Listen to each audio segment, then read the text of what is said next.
mbrëma, nderuar teleshikues, ju flas nga studio emisionit Opinion, si çdo dëmt martë mërkur, në orën 22 dhe tejnëte në orën 21. Emisioni sot është emisioni i cili kombinon dy evente në një farë mënyre, që prej fillimit të muajit dhjetor ne kemi organizuar një sër intervistash që fokusoheshin te 35 vjetori ndryshimeve demokratike, pra ndryshimeve politike në Shqipëri, kalimi nga diktatura në sistemin pluralist. Bëhet fjalë për ngjarje të cilat kryesisht datojnë nga viti 1990 dhe mbarojnë në fund të shkurtit të vitit 1991. Pra që nga dhjetori, ose po themi fundin nëndorit të vitit 2025 dhe deri në fund të shkurtit 2026, është 35 vjetori i një prej momenteve më të rëndësishme të historisë Shqipërisë. Vitit 1990, i cili nga njëra anë është dhe viti i rëndësishëm në historinë shqiptarëve, sepse por në të njëjtin vit Kosova shpalli dhe ajo republikën në kuvendin e famshëm të Kaçanikut. Por tani rikthehemi tek historia shqiptare. Ne kemi pasur një intervistë me Sali Berishën, një prej protagonistëve kryesor të tyre 35 viteve, një intervistë me Edi Ramën, protagonist shumë i njohur i këtyre zhvillimeve. Kemi në plan një intervistë me Aurel Plasarin, Eritan Cekën, Skënder Gjinushin, po ndërkohë ka një sër personazhesh që nuk jetojnë më. Njëri prej tyre u nda nga kjo botë në fillim të korrikut vitit 2024, pra thuajse një vit përpara se sa të mbushej 35 vjetori ndryshimeve politike në Shqipëri. Ai ka qenë një personazh të jetë i rëndësishëm i këtyre zhvillimeve dhe ne do ta risjellim sërish, do ta risjellim edhe për një arsye tjetër. Bëhet fjalë për shkrimtarin më të famshëm shqiptar dhe njëkohësisht njërin prej intelektualëve më të njohur të historisë së shtetit dhe shqiptar dhe të shqiptarëve, Ismail Kadaren. Në 28 janar Ismail Kadaren mbush ka përvjetorin e 90 të lindjes. Ai u nda nga kjo jetë në moshën 88 vjeçare në korrik vitit 2024 me rastin e 90 vjetorit të tij. Akademia Franceze, antar i cilës ai ishte, duke bërë i vetmi shqiptar antar i Akademisë Franceze, do të organizojë së bashku me ambasadën shqiptare një event shumë të rëndësishëm. Eventi do të mbahet në orën 6 mbasdite në Akademinë Franceze në Paris. Unë kam këtu ftesën time personale dhe njoftimin e Akademisë Franceze. Bëhet fjalë për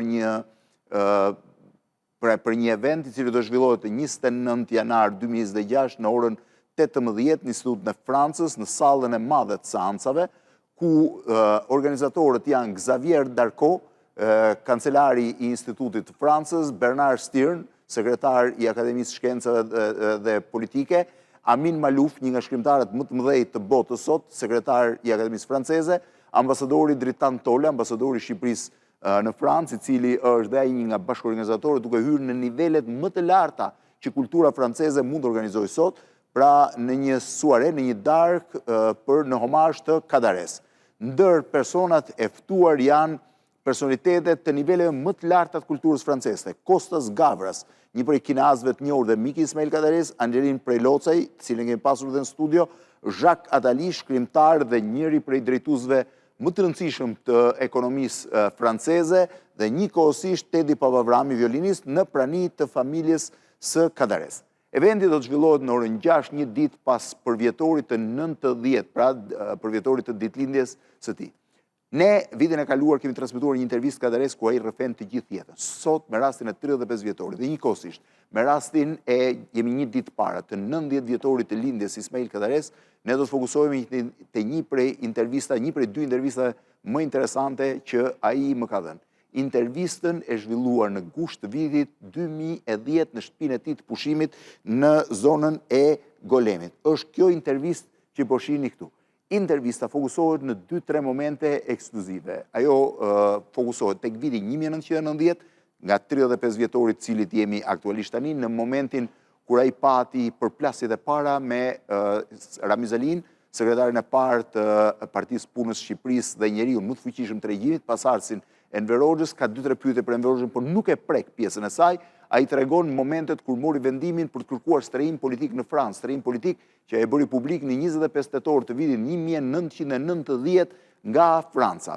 Është një rrëfim i rrallë, ai tregon dhe raportin me Ramiz Alin, zhgënjimin me të, takimet gjatë vitit 1990, por njëkohësisht tregon dhe se si francezët vendosën që t'i japin strehim politik, ku qëndroi gjatë kohës që mori strehimin politik dhe si mori lajmet e para nga Shqipëria për atë që po ndodhte në Shqipëri. është një rrëfim nga më interesant, Ismail Kadares, intervista e tij është 64 minuta, pra 1 orë 4 minuta, ju të ndiqni në pjesën e parë dhe në pjesën e dytë të emisionit. Unë kam dhe një sër fotosh në fakt, që tregojnë momentet të caktuara. Njëra prej tyre është foto e intervistës parë që unë kam zhvilluar me Ismail Kadaren në tetor të vitit 1998. 28 vjet nga sot është kjo intervistë zhvilluar në plazhin e Durrësit, ai sapo ishte kthyer pas ngjarjeve të 97-s, që nga kjo intervista i ka dhënë për emisionin Opinion thuajse 12 intervista, 12-13 intervista, 2 prej cilave janë shumë të rëndësishme historike dhe një e tretë që është një lloj trashëgimie letrare e tij, ajo vitit 2006. Kjo është intervista e vitit 2010. Kadare u largua nga Shqipëria në fillim të shtatorit vitit 1990, ai pati përplasje me Ramiz Alin, qëndroi në Francë, kërkoi strehim politik, deklaroi që do të rikthehej sërish në Shqipëri, jo pas një siç deklaroje, jo pas në një dramë të madh, pas në një katastrofe të madhe, por pas një ndryshimi të madh. Ai mbriti në aeroportin e Rinasit në maj të vitit 5 maj, mos gaboj të vitit 1992, vetëm një muaj gjysmë mbasi regjimi komunist kishte rënë dhe zyrtarisht në Shqipëri. Ky është momenti i mbritjes së tij, i shoqëruar nga Dimitër Anagnosti, ministri i kulturës i asaj kohe, ambasadorët e huaj, profesorët e ambasadës franceze, Ylli Popa, personalitetet të tjerë, Remzi Lani, Shahin Kadare, jam edhe unë këtu mbrapa, mos më shifni nga flokët se ka qenë viti 1992, 34 vjet më parë. Ne do të fokusohemi tashmë tek intervista e Kadares, që sikur se thash, ishte një intervistë e cila trajton momentin më të rëndësishëm të vitit 1990. Është një intervistë në kuadrin e cilës, pra në një farë mënyre të cilën ne kemi përfshirë në kuadrin e një sër intervistash që sjellin ndryshimet e vitit 1990 dhe shikimin që personazhet më të rëndësishëm të shoqërisë shqiptare të atyre viteve kanë, pra perceptimi dhe përjetimi që ata kanë pasur. Ismail Kadare ishte padyshim shqiptari më i rëndësishëm në botë dhe padyshim njeriu më influent mbas Ramiz Alis, që kishte po quaj fuqinë ekzekutive në shoqërinë shqiptare të vitit 1990. Largimi i Ismail Kadares, kërkimi i tij strehimit politik, ishte një moment i jashtëzakonshëm që shtyu më tutje zhvillimet demokratike në Shqipëri. Nuk do të kishte pasur një transformim aq shpejt nëse Kadare nuk do kishte kërkuar strehim politik në tetor të vitit 1990 në Francë. Le ta ndjekim pra këtë intervistë Ismail Kadares, intervistë e regjistruar në gusht të vitit 1990 me rastin e 20 vjetorit ndryshimeve demokratike të asaj kohe, në plazhin e Durrësit, në rezidencën e tij në zonën e Golemit.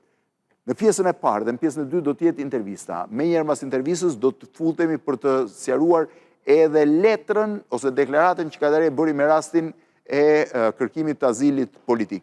Ndërsa në pjesën e tretë ne do fokusohemi tek shtëpia e Kadares, shtëpia muzej e Kadares që ndodhet në Tiranë, në shoqërinë e Enxhi Mazrekut, një specialiste e muzeut.